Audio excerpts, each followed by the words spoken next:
Hello and welcome to your Sanity Library, where I aim to accompany you on the path to yourself. Today, we are diving into something rather on the woo-woo side. I'm sure you've come across astrology or horoscopes, and maybe you even jumped on the human design train. It's not all that relevant what I think about this and other ways to elaborate on your personality and gifts, but I will tell you anyway. I am admittedly rather skeptical. However, hear me out. Regardless of which kind of defining yourself you want to look into, I do find it helpful because reading and giving it a thought can be enriching. Am I really like this? Is that right? Are these my traits? This observation and reflection can be indeed very helpful. I personally vote for not making a religion out of it. I am rather careful with swapping one addiction for another, which I see happening on the internet every now and then. But I do believe it can be quite a helper in exploring yourself. I said I was skeptical, but I did get a reading about the gifts of my soul. Is it insane? Yes, it sounds insane to me still, but it did a lot for me. And it was pretty accurate. Maybe it was due to the person who did the reading. She's really amazing, or it was just meant to be. So expect the unexpected and keep your mind open. Let me know which way of defining yourself or testing is talking to you.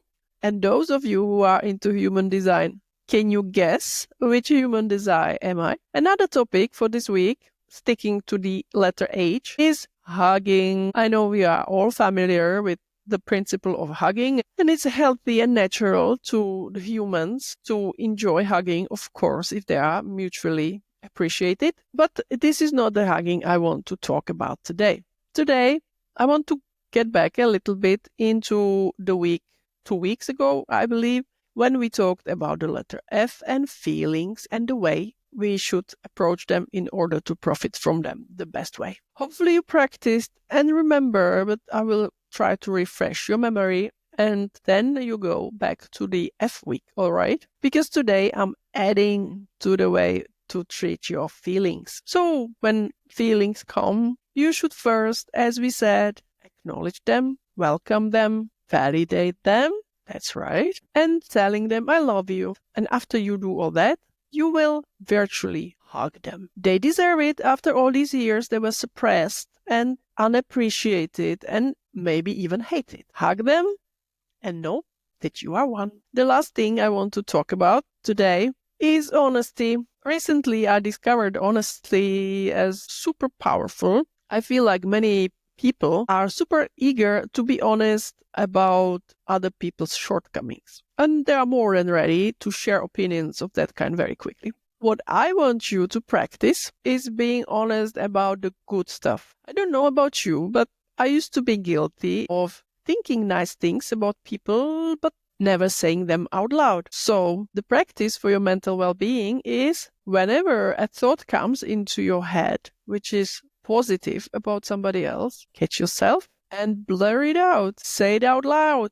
Even if it's just, these are cool shoes. Say the nice thing. Practice it. It will have powerful consequences. You will make people happy. With practice, you will start noticing good things more. It will improve your life. And you will also start noticing and appreciating admirable things about yourself, which will lead you closer to happiness. You are welcome. Save this to come back to it if you fall off the wagon. Don't forget, be kind to yourself, to others, to me in the comments when you're letting me know what you think, and subscribe.